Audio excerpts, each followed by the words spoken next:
Good morning mga bro. Yun, nagpakawala tayo ng mga alaga natin kasi pinakawala namin ni Kenneth yung nandito, yung meron ng inakay. Pinakawala namin nakarang araw.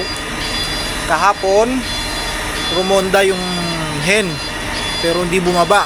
Pero lumabas din yung barako, yung brown. Ayun siya, yung brown. Hindi rin na bumaba. Andun sila lahat sa magdamag sa taas. Kaya ngayong umaga nakikita ko rumuronda-ronda lang dito yung hen. Yun, kasama nila rumuronda. Pero di pa bumababa. Pero dito lang sila rumuronda-ronda. Yan. Mga alaga natin. Umagang umaga pinakawalan ko para yung black, yung hen nga na bagong bilhin natin na pinaris natin dyan sa brown na yan. Eh, nandito lang, mikot-ikot lang. Hindi pa bumababa. Andyan lang sa taas ng bubong. Kaya pinakawalan muna natin para matuto na rin siyang umuwi rito.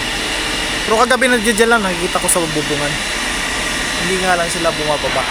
Yung mga alaga natin yan, panay ang ronda. Kaya muna natin sila. Ito, pakawalan na rin natin. O yun siya, yun, yung itim na yun.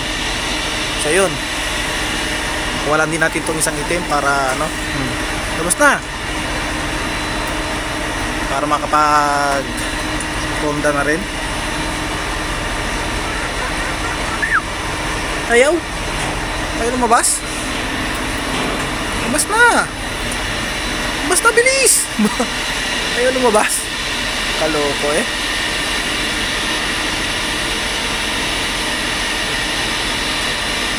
Ayan. Si Putol.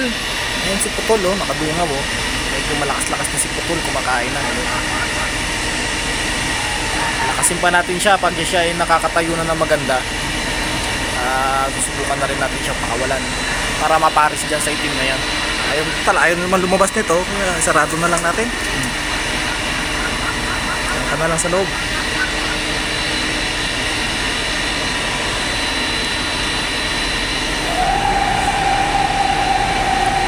Paandar na, daming rumuronda, kung maipansin nyo. Tuwing umaga yan hanggang hapon, napakarami ang nagpapakawala rin ng kalapati. Yung black na hen ng kapares niya, yung inaantabayan natin bumaba. Kasi lahat ng mga pinakawalan natin bumabalik na yan dito. Yung black na hen na lang ang hindi pa sanay.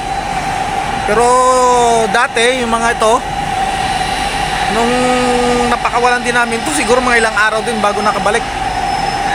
Lalo na yung brown na yan, siguro mga 3 araw yung bago nakabalik. Dito lang siya paikot-ikot hanggang sa natuto na siyang umuwi.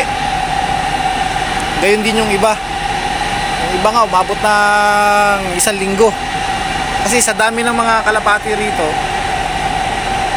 dun sila sumasama, lalo dun sa may jail. So, ang kabila kasi nito yung jail na. Ang daming kalapati ron, sumasama ron. Pero nung natuntunan nila rito yung talagang tirahan nila, bumabalik na sila. Yung bago nating pichon, ayun ano siya malaki na. Gusto na rin gusto na rin lumipad. Lumalabas-labas na siya dyan. Kaya lang hindi pa ganun kahaba yung mga pakpak niya. Pero gusto na rin lumabas niyan. Na rin lumabas na siya. Laki na. Mga 1 week siguro. Ronda na rin dito yan. At ito, update ko dito sa sa itlog nito. Yung isa bugok.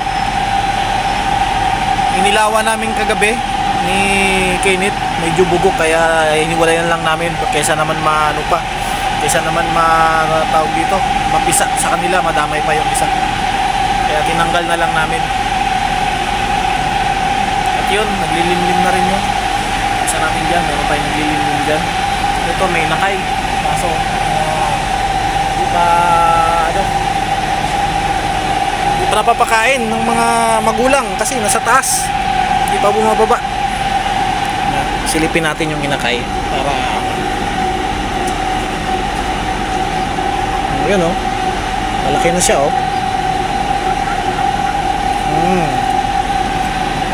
Yan yung inakay. Di ba? Gandang inakay. Parang abuhin. Di ba? Gutom na. Gutom na yung inakay.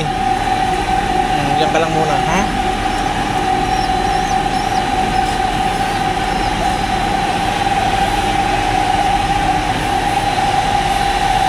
Sana umuwi na yung hen para makababa rito at mapakain na kayang anak. Pero pag hindi pa bumaba ito mamaya, pag kagising ko, ako na magsusubo siguro dyan. Susubuan ko na yan. Kung hindi man ako, baka si Kenneth. Ito, napapakawala na rin natin to. Kaya lang, hindi ko sinasabay rito. Gawa nung nangaaway ngayong barako rito.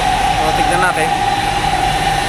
Hayaan ko muna silang lumabas para maingganyo nila yung bago nating pakawala ang bumaba rito.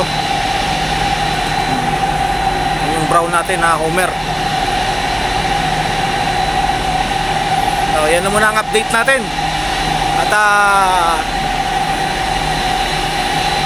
sa sunod na video na lang natin, sa sunod na video ko na lang kayo i-update kung makauwi na ba yung ating isang hen dito. Sanay na siya, kaya natin nakakawala na. Kasi mangingitlog na rin yun. Yung mga pares nyo, yung dalawa mag-partner. Yung ano pa yung iba sa taas. Hanggang dito na lang siguro muna ang ating video. At update ko na lang kayo sa mga susunod na araw. Ingat-ingat na lang ang lahat at God bless us all.